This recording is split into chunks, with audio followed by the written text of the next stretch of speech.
লক্ষ কোটি দরুদ বসে মহামানবের প্রতি যিনি ছিলেন বিশ্বের সেরা জাতি সেরা মাস্টার, যিনি ছিলেন বিশ্বের সেরা সেনাপতি সেরা রাষ্ট্রপতি, যিনি ছিলেন রহমতের ভান্ডার নবীদের সর্দার, যেই নবীকে এই রবিউল আউয়াল মাসের দুনিয়াতে সকল পথ ভ্রষ্ট মানুষদেরকে পথ দেখানোর জন্য, সমস্ত পথ ভরা মানুষদেরকে পথ দেখানোর জন্য যেই নবীকে সারা বিশ্বের জন্য রাহমাতাল লিল আলামিন হিসেবে প্রেরণ করেছেন, সেই নবীর উপর কিভাবে দরুদ করি সকলে সাল্লাল্লাহু আলাইহি ওয়াসাল্লাম।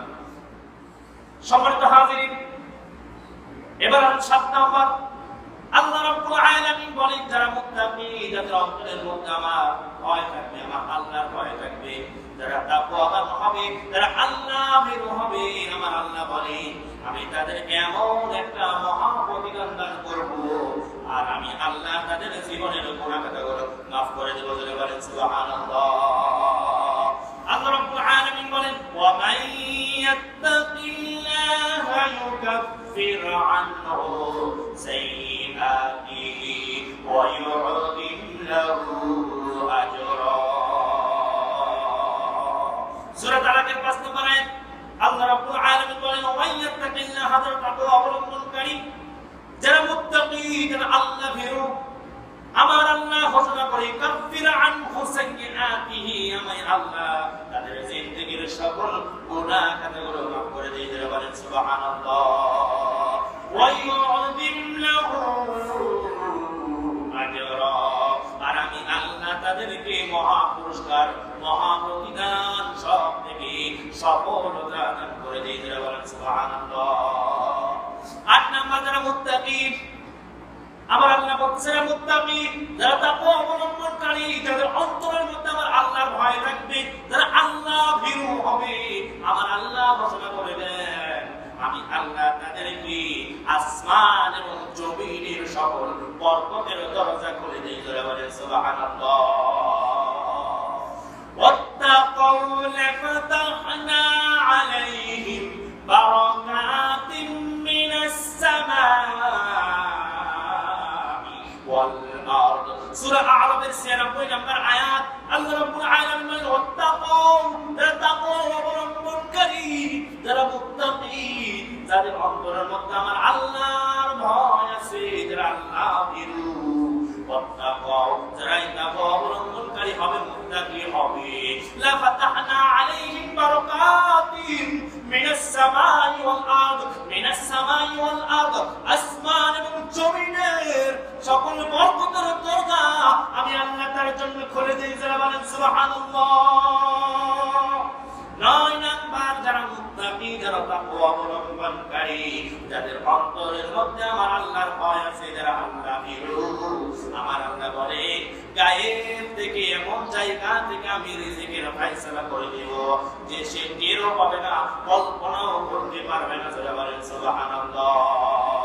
ওয়া ইয়ারযুকু মিন হাইসু লা ইয়াহতাসিব ওয়া মান ইয়াতাওয়াক্কাল আলাল্লাহ ফাহুয়া হাসবুহু।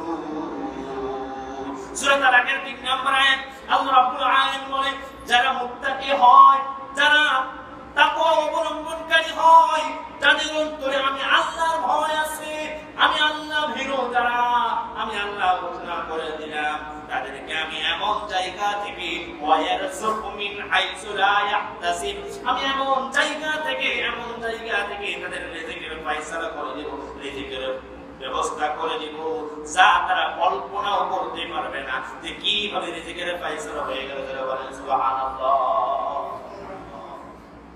সম্মানিত হাজির, রবিউল আউয়াল মাস, সিরাতুন নবী, নবীর জীবনী নিয়ে গত কয়েক সপ্তাহ এবং তাকওয়া সম্পর্কে কয়েক সপ্তাহ ধরে আলোচনা করতেছি। নবীর ভালোবাসা কতটা দেখা দরকার, নবীর ভালোবাসা যার অন্তরের মধ্যে থাকবে, আমার আল্লাহ বলতেছে, নবী সাক্ষী দেয়, এ দুনিয়ার উম্মতেরা শুনে নাও, আমার মহব্বত, আমার ভালোবাসা, আমার সুন্নাত যদি তুমি মেনে নাও, আল্লাহর আইন আর আমার আইন যদি তুমি মেনে নাও, আমি নবী ওয়াদা দিয়ে দিলাম ওই উম্মতের প্রতি সুপারিশ করা আমার জন্য ওয়াজিব হয়ে যায়। যারা বলেন সুবহানাল্লাহ। আর একটা সুসংবাদ হলো যে তোমরা টেনশন করিও না, চিন্তা করিও না, আমার সুন্নাত গুলো যদি আর ধরতে পারো, জীবনে বাস্তবায়ন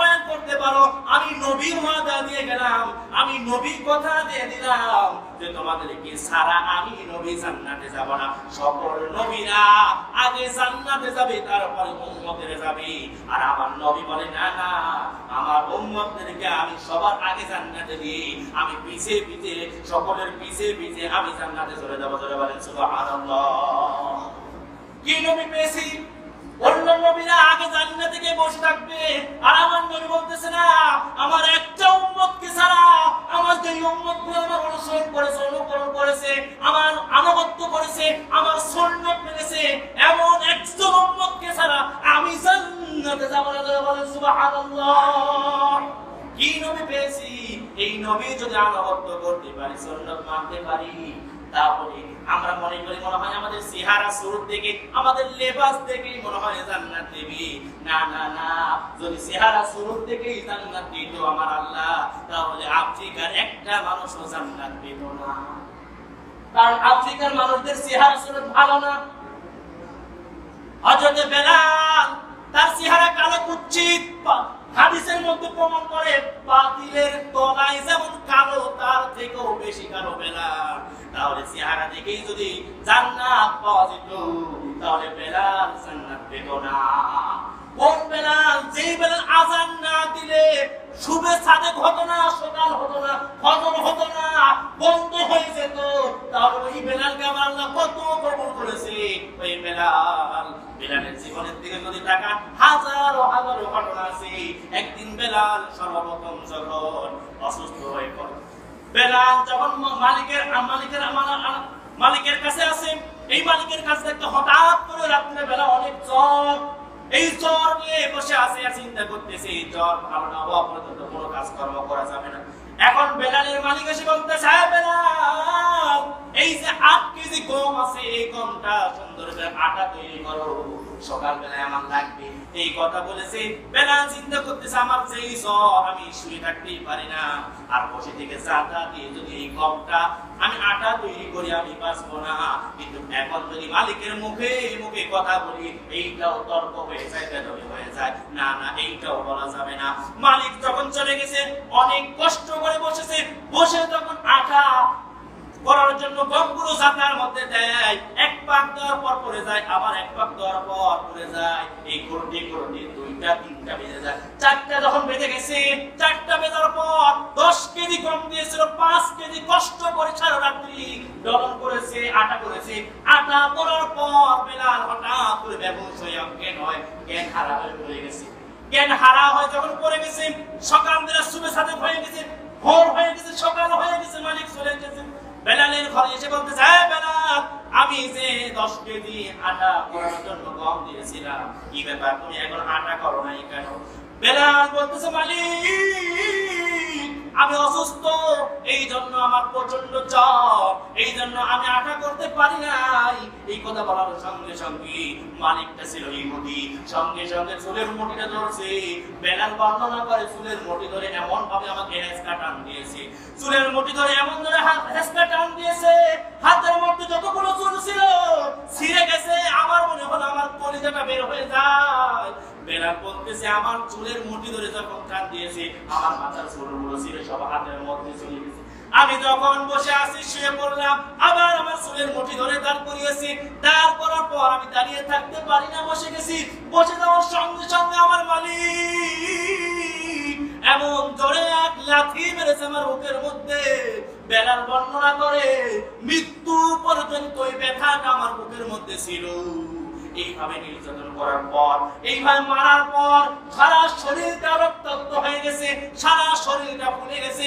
এমন সময় বাড়ি থেকে বের করে দিয়েছে, যে এই দিন সুস্থ হবি, কাজ করতে পারবি, সেই দিন আমার বাড়িতে আসবি। এই কথা বলে মেরে বের করে দিয়েছে। পথের মধ্যে গিয়ে বসে আছে, একদিন চলে যায়, 2 দিন চলে যায়। মানুষজন এসে শুধু জিজ্ঞাসা করে, কি হয়েছে? শোনে আর চলে যায়। 3 দিনের দিন সকল মানুষ শোনে আর চলে যায়। এমন সময় ওই রাস্তা দিয়ে আমার কলিজার নবী রাহমাতাল লিল আলামিন এসে বলতেছে, এ আল্লাহর গোলাম, ওই পর্যন্ত বেলালও জানে না ওইটা নবী, আর নবীও জানে না এটা বেলাল। ও পরিচিত একজন মানুষ। নবী এসে বলতেছে, আল্লাহর গোলাম, কি হয়েছে তোমার? তোমার শরীরে রক্ত ঝরতেছে, তোমার শরীরের অবস্থা খারাপ। এমন যেন পাগলা পাগলা লাগতেছে, কি ব্যাপার, কি হয়েছে? বলতেছে, আল্লাহর গোলাম, আমাকে আমার মালিক মেরেছে, মারতে মারতে আমাকে এই শেষ অবনতি করে দিয়েছে। এই ঘটনা, এই বিস্তারিত এই কথা বলার পর বলতেছে, আজকে 3 দিন যাবত আমি কোনো কিছুই খাই নাই। এই কথা বলার পর নবী আমার চলে যায়। সঙ্গে সঙ্গে বেলাল বলতেছে, অন্য মানুষগুলো যা করলো আপনিও তাই করতেছি। আমার মনে হয় অন্য যত মানুষ দেখেছি, আপনার মতো এত সুন্দর মানুষ আমি কোনোদিন দেখি নাই। এই মক্কা নগরে আমি অনেক দিন থেকে এসেছি, আমি এত সুন্দর মানুষ কোনোদিন দেখি নাই। যারা বলেন সুবহানাল্লাহ। আপনিও যদি ওদের মতন করেন তাহলে আপনি, নবী আমার বলতেছে, এই জায়গায় কথা বলে কোনো লাভ নাই, কারণ 3 দিনের না খাওয়া, এর সঙ্গে কথা বলার দরকার নাই। নবী আমার দৌড় মারছে, দৌড় মারার পর বাড়িতে গিয়ে বলতেছে, আয়েশা, ঘরের মধ্যে কি খাবার আছে একটু দাও। বলতেছে, ইয়া রাসূলুল্লাহ, ইয়া হাবিবাল্লাহ, কোনো খাবারের ব্যবস্থা করতে পারি নাই। আজকে 3 দিন যাবত আমরা 2 জন না খাওয়া, কিন্তু পাশের বাড়ি থেকে 1 গ্লাস দুধ আর 2টা খুরমা খেজুর দিয়ে গেছে। ইয়া রাসূলুল্লাহ, ইয়া হাবিবাল্লাহ, এই নেন আপনি খান, আমি এখনো খাই নাই। বলতেছে, না না, আমিও খাবো না, রাস্তার মধ্যে এক অসহায় ব্যক্তি দেখে এসেছি, 3 দিন পর্যন্ত খাই নাই, তার জন্য দাও, আমি একটু নিয়ে যাই। সঙ্গে সঙ্গে আয়েশা বলতেছে, ইয়া রাসূলুল্লাহ, ইয়া হাবিবাল্লাহ, আপনিও 3 দিন পর্যন্ত কোনো কিছু খান নাই, পেটে পাথর বেঁধে বসে আছেন।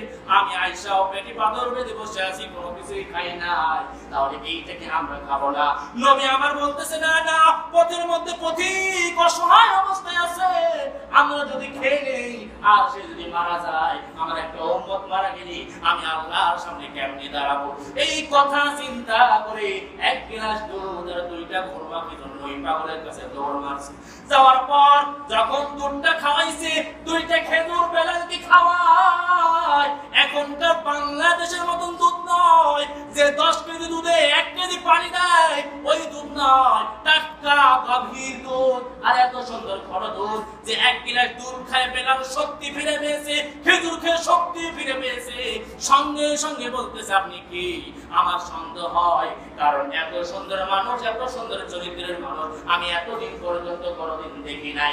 সবাই শুধু শুনে শুনে চলে যায়, আর আপনি কোথায় গেলেন? কোথায় যাওয়ার পর 1 গ্লাস দুধ আমাকে পান করাইতে, আপনি কে আমাকে একটু বলেন। বলতেছে, না, তোমার মালিক কোথায়? তোমার মালিকের কাছে আমাকে নিয়ে চলো, তোমার মালিকের সঙ্গে কথা বলতে চাই। বলতেছে, না না না, আমার মালিকটা ইহুদি, আমার মালিকের সঙ্গে কথা বলে কোনো লাভ হবে না।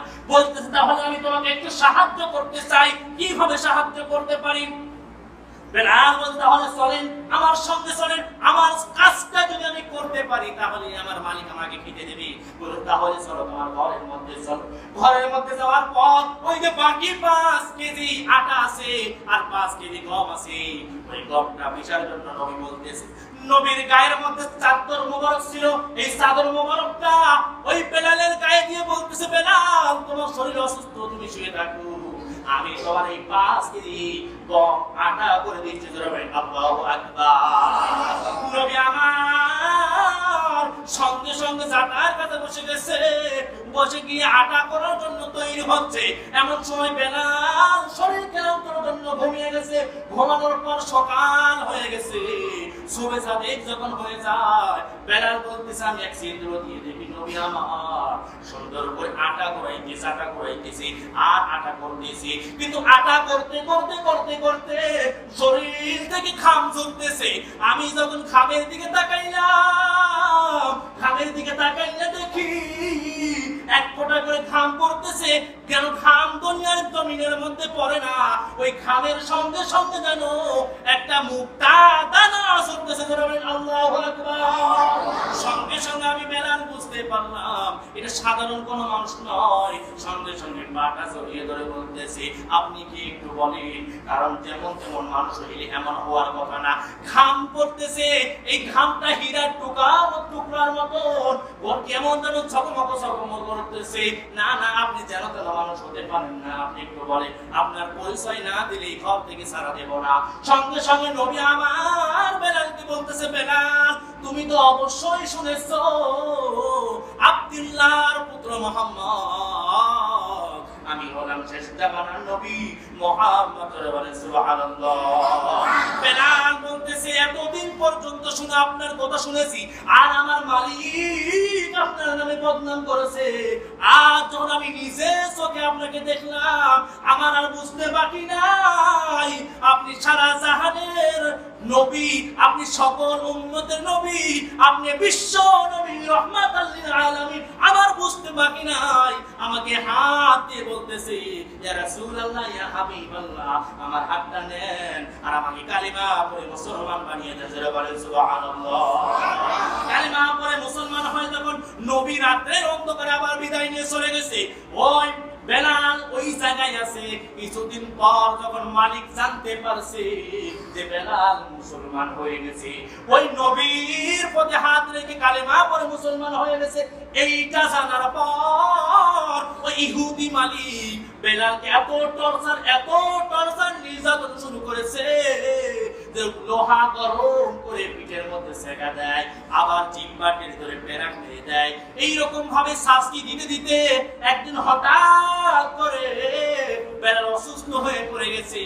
পাগলা ঘোড়ার সঙ্গে বেলালের গলায় দড়ি লাগিয়ে পাগলা ঘোড়ার পায়ের সঙ্গে বেঁধে দিয়েছে, বেঁধে দিয়ে পাগলা ঘোড়া ছেড়ে দিয়েছে।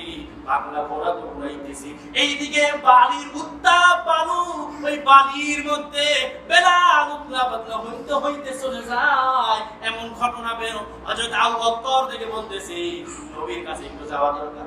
নবীর কাছে গিয়ে বলতে, ইয়া রাসূলুল্লাহ, ইয়া হাবিবাল্লাহ, আপনি যে বেলালকে কালিমা পড়ে মুসলমান বানিয়েছে, ওই বেলালকে দেখলাম ঘোড়ার পায়ের সঙ্গে বেঁধে দিয়েছে তার মালিক।